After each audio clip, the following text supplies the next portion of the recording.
Joel, thanks for hopping on a call with me today. For those of you who don't know me, my name's Sherry. I'm the owner and founder of Moxie Mentoring, and we do recruiter training in the healthcare staffing industry. I've asked my friend Joel to join me today, and I will let him introduce himself. Yeah, thanks, Sherry, so much. I really appreciate it. My name is Joel Pilka with the Positive Life Company, and I was in recruiting for a long time. Still actually in recruiting. Met Sherry over at a travel nurse company we were both recruiting for, and did that for a few years, and then got into recruiting for pharmaceutical companies, and now at a children's hospital here in Phoenix, Arizona, and I love that.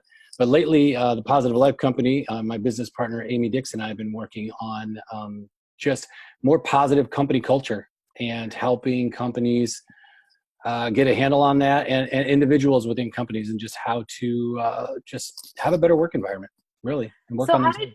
How did you start with that? Like, what got you interested in doing something like that, especially coming from the recruitment background? Yeah, well, working where we did, that was an amazing experience. And then to go from there to different companies, I thought, wow, I mean, we really had a great place to work, and other places aren't like that. And so then being where I was, I just thought, like, I want to bring this type of just energy and personality to the other places that I worked. And so that just got me thinking about it a lot, and then kind of bumped into Amy, even though we had met each other a long time ago. And we were talking, we had the same similar type of experiences, and it just kind of organically grew from there. Yeah. So I asked you to be a part of this primarily because of your background in our industry, and then also doing, what it is that Positive Life Company does now. The stresses that come, with recruiting, with being in the travel nurse industry. So I have a couple of questions for you, and we'll go from there. So my first question is, having worked as a recruiter, you understand the difficulty of that work-life balance. Yeah. What advice can you give to recruiters who feel like they want more uninterrupted time with family, but are afraid to disconnect? They're afraid to shut off their phones or stay off of social media for a couple of hours.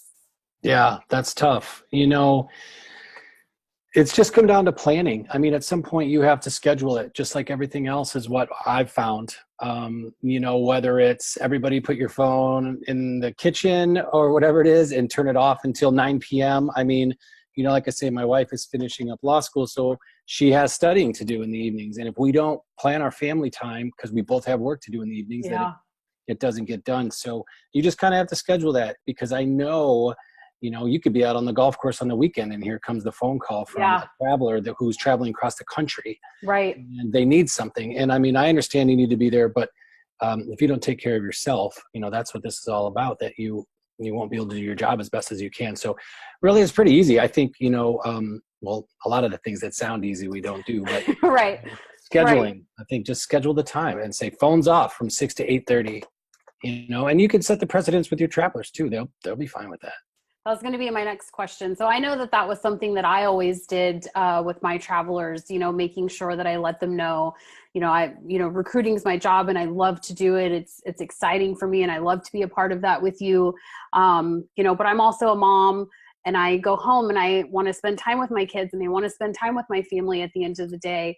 And I think by setting that precedence, they do respect that time that you have with family, so I would, set just like you said, so from, 6 to 9 p.m., it's kind of off hours for me, but, once the kids are tucked in bed, or once homework's done, or whatever the case might be for that evening, then we can kind of reconnect after those hours. Did you find that ever became an issue or for you? Back then when I was working with travelers, I didn't have a child yet. So we were a little bit more off the cuff, you could leave at a moment's notice. But I remember mowing the lawn a couple times, listening to music, and a phone call would come in, and it was like a Sunday afternoon, and, Lincoln, Nebraska. And it didn't really affect, but this was the relationship we had. It didn't really affect anything, but they were just calling to talk to somebody. And and I remember taking that phone call and thinking like, I was glad I was there for them, but also like, did I need to take this phone call? Was it necessary? So, yeah, I think setting boundaries after I had that phone call, just setting boundaries was the way to go. Right. Right. But you want to be there for them, especially those types of phone calls. Like that's the Right. level of service you want to provide.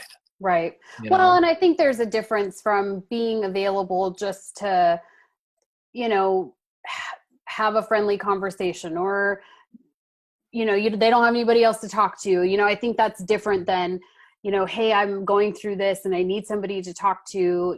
I think we've all worked with, those travelers, or, even those who are thinking about traveling, that take advantage of that time. But I think that that's really great advice to kind of set that precedence and that expectation with them out of the gate. That brings me to my next question, though. Social media. Yeah. I am all over social media these days, participating in Travel Nurse and recruiter groups, and it's exhausting, because there's always so much going on, but it can also be really emotionally exhausting too, because there is I'm not sure where it came from originally, but there's such a big gap these days between the nurses. It's like the team nurse versus team recruiter, that goes on in social media these days. How do you, or what advice can you give to recruiters to just stay out of it as much as possible, without just completely saying, okay, I'm done with social media? But I know. what Uh, advice can you give them? I mean, it's difficult, and I'd love to hear your thoughts on it too. I mean, Yeah. it's tough because you want to engage sometimes, and a lot of times you want to defend, whether you're Yes. defending your Yes. company or yourself or Yes. another recruiter. You want to jump in and defend. And I kind of relate it to like having a toddler that's like pushing your nerves just to see and get a rise out of you, and it's so hard not to react sometimes. Yeah.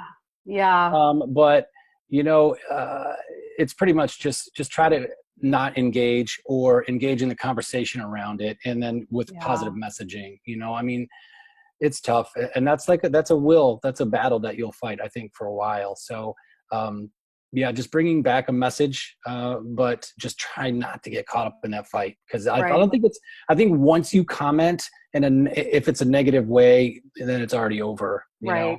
Right. Yeah, Fortunately. I totally agree with you. I remember seeing a comedian once, and it described this situation perfectly, where, you read something, or you're in a situation and somebody says something, and it's like the first 10 thoughts that come to your mind are always the worst. Like those are the ones that you can't react to. Those are the ones you can't say out loud, or you can't type out loud. But giving yourself, I just remember it because it's funny, but also because it's so true. I think sometimes you read things and, you get this warrior dashboard or warrior keyboard fingers going, and, and it's even something that we teach in our trainings. People are wired to always believe that they're right.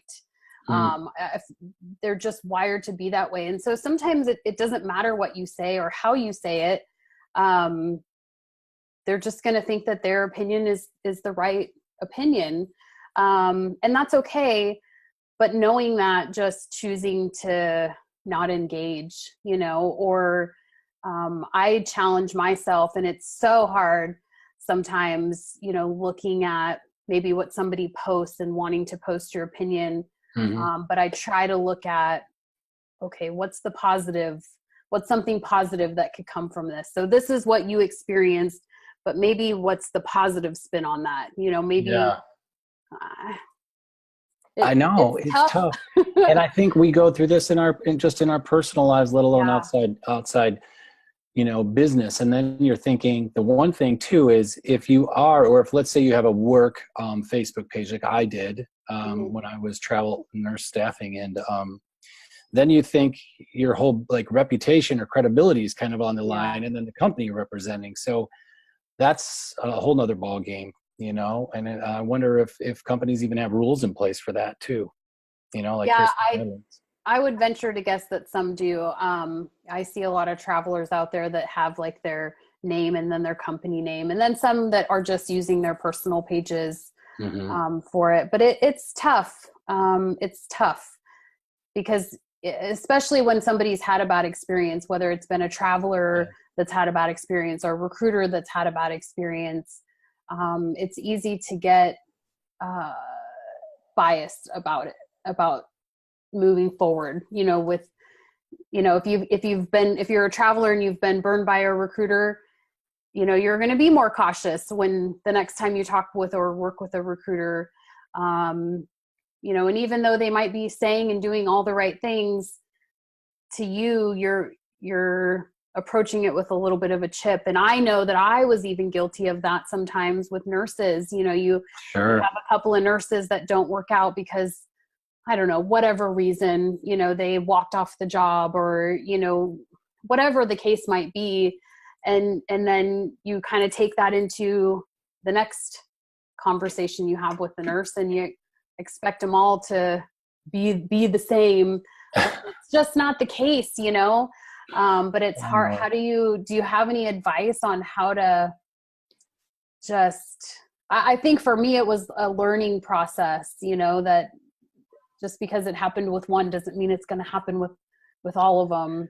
No, I know that's true. And the whole, red flags, red flags, red flags. Everybody's Yeah. thinking red flags because you're trying to protect yourself, and if Right. there's money on the line, you could sometimes, depending on how far that contract goes, you could be on the hook for some of Right. that, depending on how the company is structured, Right.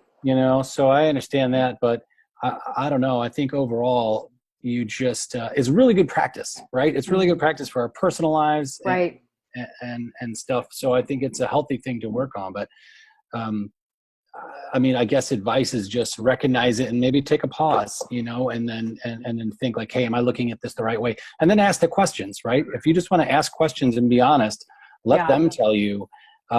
Because I don't think anybody gets upset. I think if you're direct and you're just professional about it and say, hey, if Hmm. this isn't the right assignment, or if this money really is going to bother you or not going to make it, then let's address this now, Right. type of thing. Not cross your fingers and hope that Yeah. the 13 weeks goes without. Not jam it through and hopefully Yeah. they're going to be fine with going to North Dakota, and Right. staying there. Right. So, Right. yeah. Right. Completely. So, having worked as a recruiter and doing what you do now, Hmm. what advice can you give to recruiters to help them get off on the right foot every day when they come into work? Sure. I have been doing this thing where, obviously every day's different. Sometimes you're running your kids to school and you're late or whatever it is, but I try to get to work like 20 minutes early and at least 15. Good for And, you. but I don't go to my desk. I mean, like I meditate a lot and I do other things. So sometimes just going to work and like being ready, Yeah. however that is, and saying, maybe sending some texts or calling, your friends or your loved ones or, your spouse and saying, hey, hope you have a great day. And what are you up to? And just checking in before you start, because a lot of times, we roll in at the minute and we sit down and we're just flustered. So, and Yeah. actually after work too. I mean, I work in a hospital now, so it's different. And there's a lot of crazy stuff that goes on. And Mhm. so sometimes you just, instead of running home and getting home at the last minute and you got dinner and everything, it's like Mhm. trying to take 15, 20 minutes to, decompress and Yeah. watch some funny videos or whatever it is. Seriously, just take a walk around the building and listen to some music. And again, simple stuff, but you'd be surprised. Like, especially like the meditation thing, I know is not for everybody, but, you should maybe check it out. Yeah, but too, I even think, I think in the mornings, I'll be dropping my daughter off at school and running errands and kind of getting ready for my day, figuring out, who am I meeting with first today and what do I need to accomplish today? And Mhm. then that perfect song comes on the radio and it's like nothing else in the world matters. And I say to myself sometimes, why don't I make it a bigger point to just like have a playlist in the mornings that I listen to? I Mhm. love music. I love music. I listen to music all day long. Yeah. But that's great. I mean, I should take your advice and my own advice and Well, even just do something so simple as that. You know, the music thing is brilliant. And I haven't thought waking up to a certain song, Yeah. because there's just some songs that it can't not Yes. make you happy, or and I think it sets the tone really for the day, as opposed to waking up to just like the bells or whatever goes off on your phone. You're Yes. turning the news on, you know. And another thing is a lot of people are talking about, you know, not checking your email in the first Yeah. hour, you know, of But waking up. that's hard. I mean, I we know. used to do it. I would lay I in bed know. before I would go to bed and check my emails, or check Facebook. And then when I get up in the morning, I do the same thing. I know. I And those know. are the exact things that I should be completely detaching myself from. Well, check this out. I mean, have you ever gotten up to use the restroom at like 3 in the morning and checked your emails? Yes, Yeah, that's ridiculous, it right? Come is. on. But It that is. is, we're just searching. I don't know what it is. It's something we're wired to do. I know. But it's those things that little by little, you know, it's like getting back to the gym or something. I haven't been to the gym in a long time and I'm trying, but it's just a couple days a week, maybe, you know, makes a difference. Or Yeah. not eating, you know, bread a couple meals or whatever it is, you know, it's the same type of thing, Yeah. you know? And with you had mentioned watching funny videos. I was watching America's Funniest Home Videos with my daughter on Sunday night, and we were dying laughing. People were coming up from upstairs, like, "What are you guys watching? What's so funny up here?" Yeah. And I remember saying to Adam, "Why do we not make this a ritual? Why do we not watch this every Sunday? Yeah. It's so Yeah. funny." And it just, you're not thinking about anything. You're just laughing and enjoying time together. And yeah, I don't know why we don't do it more often, but I'm sure we're not the only ones. No, that's probably true. And just my big thing lately, again, my little guy's going to be 2 in a few weeks, is Mm. just making sure that you are like present, you know, in the Yes. moment. Like after this, I'll go hang out with them and we'll, you know, play, maybe watch TV and make dinner, but just like enjoying that stuff, you know, Yeah. instead of like these big magic moments that you're waiting for it to happen. Right. Again, simple things, but put the phones away, turn the music on, and we'll dance around the kitchen, you Yeah. know, and it'll be fun. Yeah. Even Yeah. if it's for 15 minutes, right? You have to, I feel like you do. I was reading an article today, and it's more stressful than you think. It's more stressful than you think. But right before Adam left his recruiter position and started working here at Moxie with me, Mm-hmm. he was having horrible high blood pressure. I don't know. And so he would check his blood pressure in the mornings and it would be Oh my fine. God. And he would go to work and it would be through the roof. And he would come Unbelievable. home and it would be normal again. And it's just you can't do that to yourself. You have to find what makes you happy. And I loved recruiting. And Mhm. if Moxie didn't fall out of the sky and into my lap by the grace of God one day, I would still be doing it and I would still be loving it. Yeah. But there's definitely something to be said for that balance and knowing what your limitations are, and No, doing the things that make you happy. that's really true. I mean, you were really good at it. You taught me a lot, Oh, thank you you. know? Yeah, you were great at it. And well, you taught a lot of people a lot of stuff over there. I know that for sure. You always had somebody at your desk sitting down trying to learn. You know, I didn't pay him to say that. I totally agree with you. And you know, the companies do expect a lot, but that's a like a grind, you know, when every Yeah. month it's new, how many this week, how many this month, and that's a grind. So it's like you have to, but you can set that internally a little bit, Hmm. to give yourself some expectations, but that's a hard balance too, you know. Yeah. But when the money like that, there's a good money on the line, so you know Yeah. you want to push, but Yeah. at what cost, right? Right. Well, and Yeah. I was reading another article about these type A personalities, and so many recruiters have that kind of type A. It's what I feel like I'm certainly fall into that category. It's what makes us good and competitive and aggressive and out there. Always looking for jobs for our nurses and finding more nurses to help. But part of that also is the stress that we bring on ourselves that we probably don't need to have there, and just being happy with the work and the performance that we gave at the end of every day, and being doing it in a way that makes us proud. And whether you placed 5 nurses that week or no nurses that week, you know, just being proud of the work that you put in, you know? No, that's really true. And you know, another thing I was just thinking is your outlet can be through work a little bit too. I mean, those nurses, well, we a lot of times don't think of what they're doing. You know what I mean?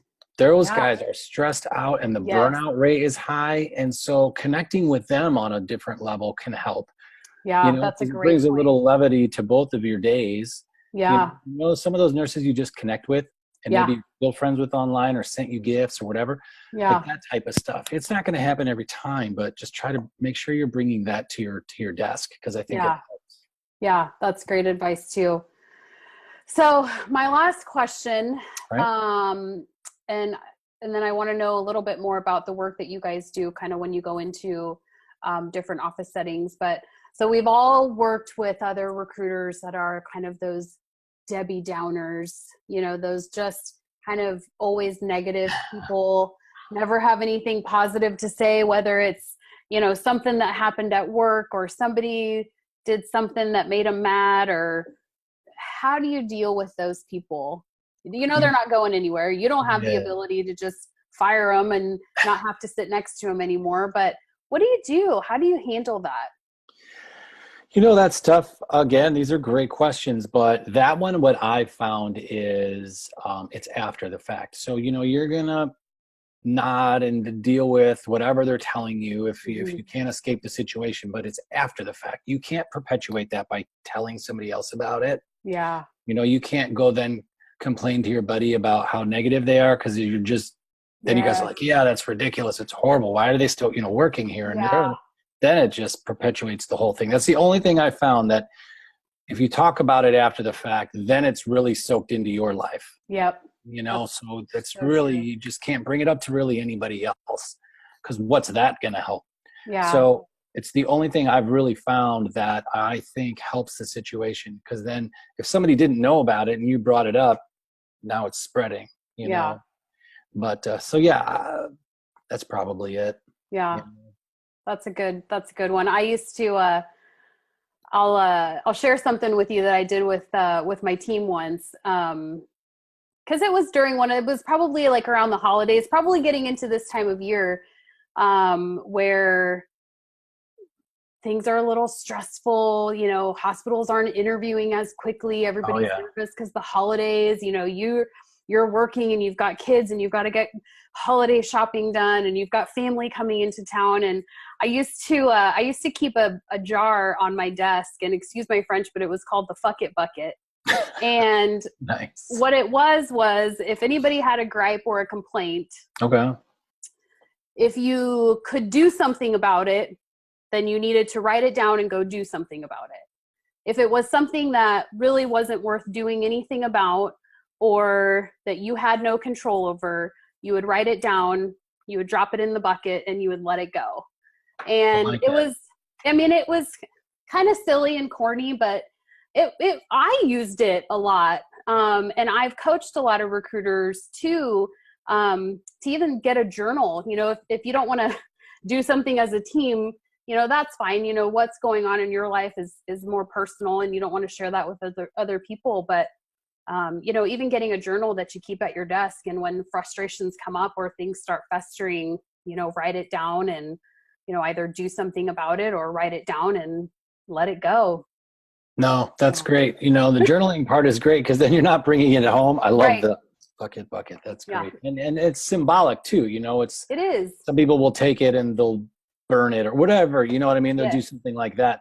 I do like that. You know, you've heard about writing an email. You know, if you want to write a nasty email, like write it and get it out and then delete it, you know, just to get it out of your system type of thing.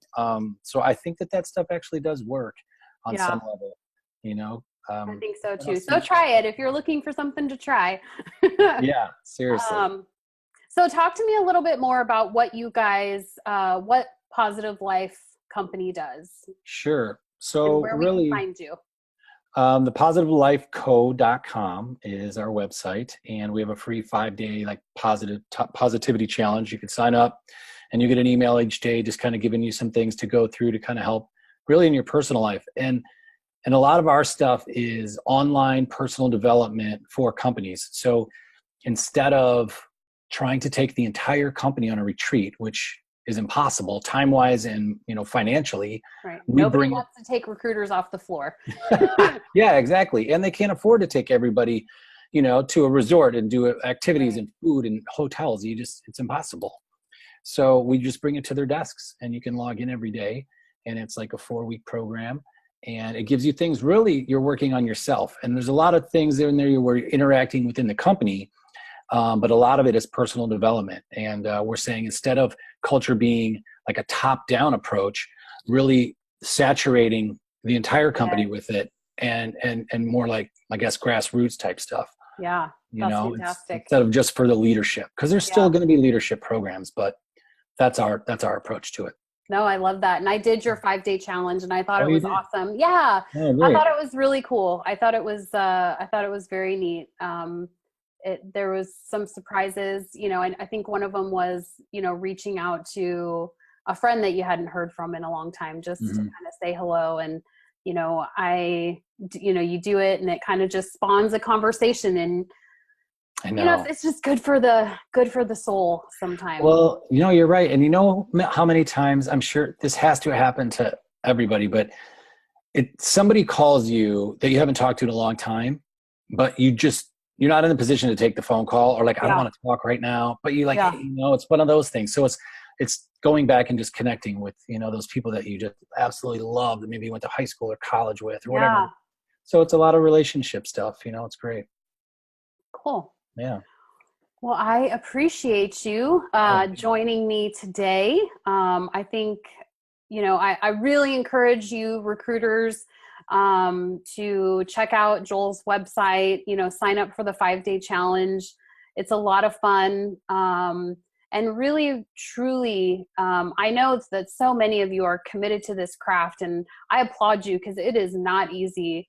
And you have to keep a good mindset. You have to disconnect and do something that you love. Even if it's once a week, do something that, you look forward to.